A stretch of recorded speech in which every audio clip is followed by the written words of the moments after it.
السلام علیک یا ابا عبدالله. بسم الله الرحمن الرحیم.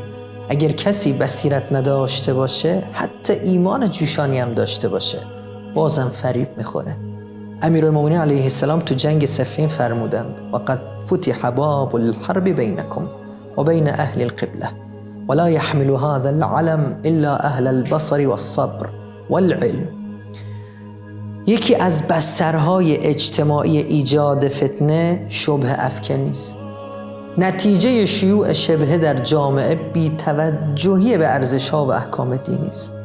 رسول خدا صلی الله علیه و آله فرمودند: و یستحلون حرامه بالشبهات الکاذبه والاهواء الساهیه. شبهات بی‌معنا و خواسته های غفلت آفرین باعث میشه که حرام خدا حلال و حلال خدا حرام دانسته بشه. از امام حسین علیه السلام میاد روبروی لشکر احتجاج میکنه: آیا من حرامی رو حلال کردم؟ حلالی رو حرام کردم؟ همه امام رو میشناختن. شم وقتی اومد تو گودال، حضرت فرمودن: اتقتلنی ولا تعلم من انا؟ فقال اعرفك حق المعرفه، امك فاطمه، ابوك علی، جدك محمد. علی بعد یه شعار میده: و خصمك العلی الاعلی اقتلك ولا ابالی. سوال اینجاست: چرا پس کسی امام رو یاری نکرد؟ به خاطر ترس. ترس از چی؟ ترس از جان و مال.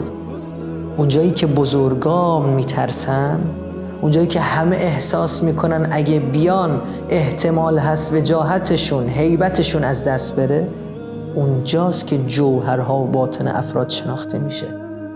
ندای هل من ذاب یذب عن حرم رسول الله امام مغیث یغیثنا لوجه الله بلند شد. کی جواب داد؟ کی حماسه ساخت؟ کی راه بصیرت رو نشون داد؟ طفل شیرخواره رباب. کار به جایی رسید که حضرت خون گلوی علی اصغرش به طرف آسمون میپاشید. میگفت: هون ما نزل بی انه بعین الله. خدا هست، خدا میبینه. در سکوتی که همه ملک عدم را برداشت، ناگهان کودک 6 ماهه علم را برداشت. همه دیدند که در دشت هماوردی نیست، غیر آن کودک گهوار نشین مردی نیست.